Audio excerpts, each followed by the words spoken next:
జరుగుతూ ఉంది కనుక మనం ఎక్కడో దగ్గర ప్రారంభించాలా అని చెప్పేసి మరి ఈరోజు తెలంగాణ రాష్ట్రంలో అతిపెద్ద విప్లవం అనేది స్టార్ట్ అయింది గ్రామీణ స్థాయి నుంచి. ఎందుకంటే అనేక ఉద్యమాలకు పురిటిగడ్డాయి తెలంగాణ. నక్సల్బరి పోరాటం కావచ్చు, సాయుధ పోరాటం కావచ్చు, తెలంగాణ పోరాటం కావచ్చు, ఇంకేదైనా పోరాటం కావచ్చు, ఈరోజు ప్రారంభమయ్యేటువంటి ఈ దేశంలోనే ఇట్లా తిరిగి చూసేటట్లు దేశంలో ఉన్నటువంటి జాతి ఐక్యమయ్యేటట్లు తెలంగాణ రాష్ట్రం నుంచే మొదలు కావడం అనేది ఒక శుభ పరిణామం. అవుతుంది, సాధిస్తాం. మరి ఈరోజు మొన్న ఎలక్షన్లో కామారెడ్డి డిక్లరేషన్లో రాహుల్ గాంధీ గారి సమక్షంలో ఓబీసీలకు 8 నెలల్లో గెలిచిన 6 నుంచి 8 నెలల్లో కులగణన చేసి 24,000 పైగా కొత్తగా ఓబీసీలకు రకరకాలుగా ఎంపీటీసీలు కావచ్చు, జెడ్పీటీసీలు కావచ్చు, సర్పంచ్లు కావచ్చు, అన్నిట్లలో లోకల్ బాడీలో రిజర్వేషన్ కలిగిస్తాం. చట్టసభలో కూడా రిజర్వేషన్ వచ్చేటట్లు మేము ప్రయత్నం చేస్తాం ఖచ్చితంగాని. ప్లస్ 1,00,000 కోట్ల బడ్జెట్ను 5 సంవత్సరాలు కేటాయిస్తామని చెప్పని, ఇంకా బీసీలో అనేక కులాలకు గొర్రెలకు 2 లక్షల రూపాయలు అడ్వాన్స్గా మేము డైరెక్ట్గా ఖాతాలో జమ చేస్తామని చెప్పని, గౌడ్లకు రిజర్వేషన్ వైన్ షాప్లో 20% ఇస్తామని చెప్పని, ఎంబీసీలకు మంత్రిత్వ శాఖ ఇస్తామని అంటని, ఇన్ని కులాల వృత్తులు అన్ని కులాలకు ఒకటని కాదు, కమ్మర కుమ్మర వడ్రంగి చాకలి నాయకులు అన్ని కులాలకు కూడా ఇస్తామని చెప్పి 400 పైగా డిమాండ్లు ఇవ్వడం జరిగింది. మరి 8 నెలలుగా వస్తా ఉన్న కుల జనన అనేది జరుగుతలేదంటే అందరికీ అనుమానం వస్తూ ఉంది. ఇది ఒక మోసపూరితమా ఏందంటే. కానీ ఈరోజు పార్టీలకు అతీతంగా కాంగ్రెస్ పార్టీలో ఉన్నటువంటి ఓబీసీ నాయకులు కానీ, అన్ని పార్టీలో ఉన్నటువంటి బీజేపీ, బీఆర్ఎస్, ఒక పార్టీ అనే భేదం లేకుండా ప్రతి పార్టీలో ఉన్నటువంటి ఓబీసీ నాయకులందరూ కూడా మనం ఏదో వాళ్ళు వేస్తే బిచ్చగాళ్ళ మాదిరిగా మనం చేతులు తప్పుకొని తీసుకుని లేదు, మనం శాసించే స్థాయిలో ఉండాలా, మన హక్కులు మనం సాధించుకోవాలా. మనం ఓట్లు వేస్తేనే కదా వీళ్ళు గవర్నమెంట్కి వచ్చింది. మరి ఇంత వేస్తామన్నందుకే మనం ఓట్లు వేసినాం, గెలిపించాం. ఏమైంది అని నిలదీయడానికి, మరి ఇమ్మీడియట్గా అమలు చేయడానికి ఈరోజు సత్యాగ్రహ దీక్ష. 8 నెలలుగా వస్తున్నటువంటి ఈ ప్రభుత్వానికి ఎందుకు కులగణన జరగట్లేదు, ఎందుకు ముఖం చాటేస్తా ఉన్నారు? ఒక్క రోజులోనే సకల జనుల సర్వే చేసి ఏ కులము ఏందని చెప్పి నిరూపించినటువంటిది. పక్కల కేరళ కావచ్చు,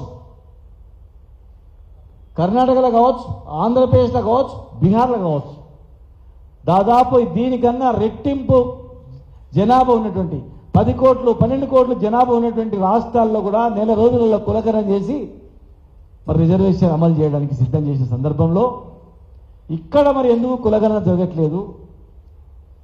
ఓబీసీలకు బీసీలకు ఇస్తున్నటువంటి రిజర్వేషన్ పైన ఎందుకు మాట్లాడలేదు?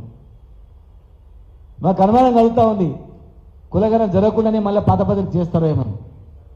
కనుక మేము ఈ సభ ద్వారా మేము డిమాండ్ చేస్తూ ఉన్నాం, వెంటనే బీసీ కులగణన జరగాలి, జనాభా ప్రాతిపదిక మీద రిజర్వేషన్ అమలు చేయాలి, ఇమ్మీడియట్గా 1,00,000 కోట్ల బడ్జెట్ను దశల వారీగా 5 సంవత్సరాల్లో ఖర్చు పెట్టాలి, ఇమీడియట్గా ఎంబీసీలకు ఒక మంత్రిత్వ శాఖ ఇవ్వాలి.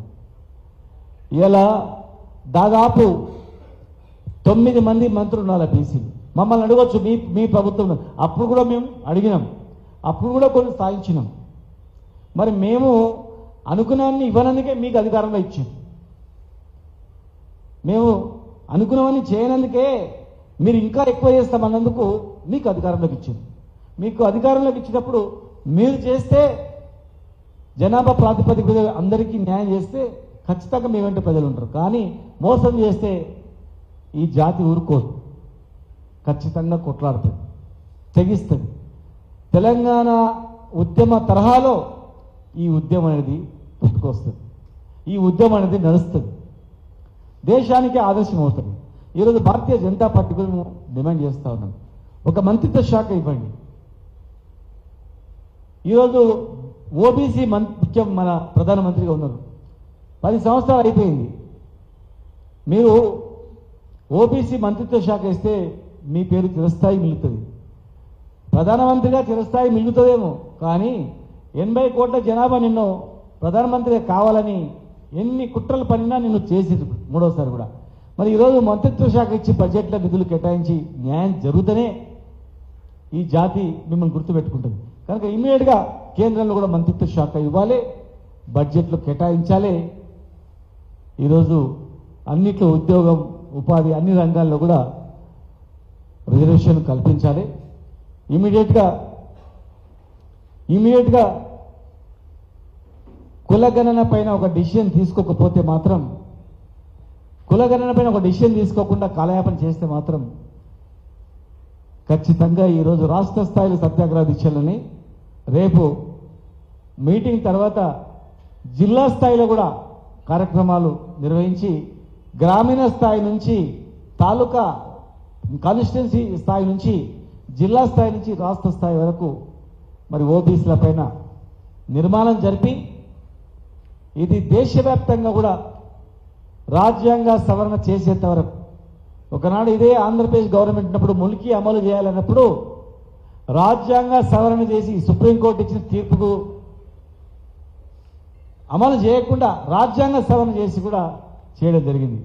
ఎన్నోసార్లు రాజ్యాంగ సవరణ చేసింది. కనుక ఏ రాష్ట్రాల్లో వాళ్ళ జనాభా ప్రాతిపదికగా వాళ్ళు రిజర్వేషన్లు కల్పించుకునేటట్లు రాజ్యాంగ సవరణ కూడా చేయాల్సిన అవసరం ఉంది. ఢిల్లీ స్థాయిలో కూడా ఈ కార్యక్రమాన్ని నిర్వహిస్తాం. ఎవరి మీదనో కోపం కాదు, ఎవరి మీదనో ద్వేషం కాదు, ఏ పార్టీ మీదనో కోపం కాదు, ఏ పార్టీ మీద ద్వేషం కాదు. ఇవాళ మీరు అధికారంలో కాబట్టి అడుగుతా ఉన్నాం, మీరేం చేసారు, ఆ పార్టీ ఏం చేసారు, ఈ పార్టీ ఏం చేసింది అనొచ్చు. ఏ పార్టీ ఏం చేసేందుకు మీరు చేస్తారని ఇచ్చారు, మీరు చేయండి అని అడుగుతా ఉన్నాం. మేము చేసే కాదు చేసినాం, ప్రజలకు తెలుసు. బీసీలకు ఎన్ని హాస్టల్స్ పెట్టినామో, మార్కెట్ యార్డ్లలో రకరకాల పోస్టులలో ఎన్ని రిజర్వేషన్ కలిగించినామో, రిజర్వేషన్ లేని ప్లేస్లో ఎంతమందికి ఎమ్మెల్సీ గారి స్థానం కలిగించినామో చేశాం.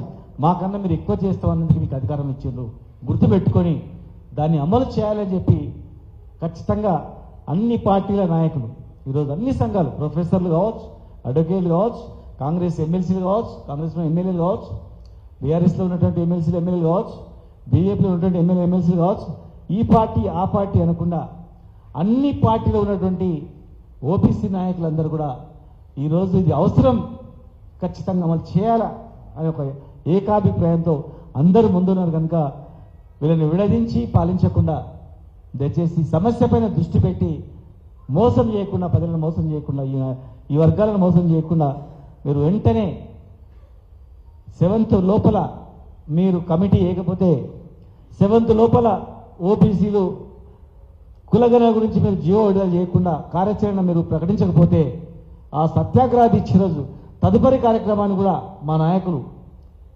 మా రాష్ట్ర సంఘ నాయకులందరూ కూడా ఆ రోజు కూర్చొని అక్కడనే కూర్చొని సత్యాగ్రహ దీక్ష అయిపోయే లోపల తదుపరి కార్యక్రమాన్ని కూడా నిర్వహించి గాంధేయ మార్గంలో వీటిని అమలు చేయడానికి తెలంగాణ ఉద్యమ తరహాలో మేమందరం కూడా ఖచ్చితంగా దాని వైపున ఉంటామని, సహకరించిన ఏ వ్యక్తి అయినా సరే, ఈ ఉద్యమానికి కానీ ఈ రిజర్వేషన్ కానీ ఏ పార్టీ సహకరించినా, ఏ వ్యక్తి సహకరించినా, ఈ కులము ఆ కులం అని కాదు, ఎవరు సహకరించినా, ఓసీలు సహకరించినా, ఇంకే నాయకులు సహకరించిన వ్యక్తిని కూడా మేము ఖచ్చితంగా కూడా గుండెలో పెట్టుకొని వాళ్ళకు కూడా అన్ని రకాలుగా ప్రయోజనాలు అందేటట్టు కూడా మా సంఘాలన్నీ కూడా వాళ్లకు బాధ్యతగా నిలబడతాయని చెప్పని, మరి ఇదే పిలుపుగా భావించి రాష్ట్రంలో ఉన్నటువంటి గ్రామీణ స్థాయి నుంచి మండల స్థాయి నుంచి జిల్లా స్థాయి వరకు ఉన్నటువంటి సామాజిక స్పృహ గల వ్యక్తులు, నిస్వార్థంగా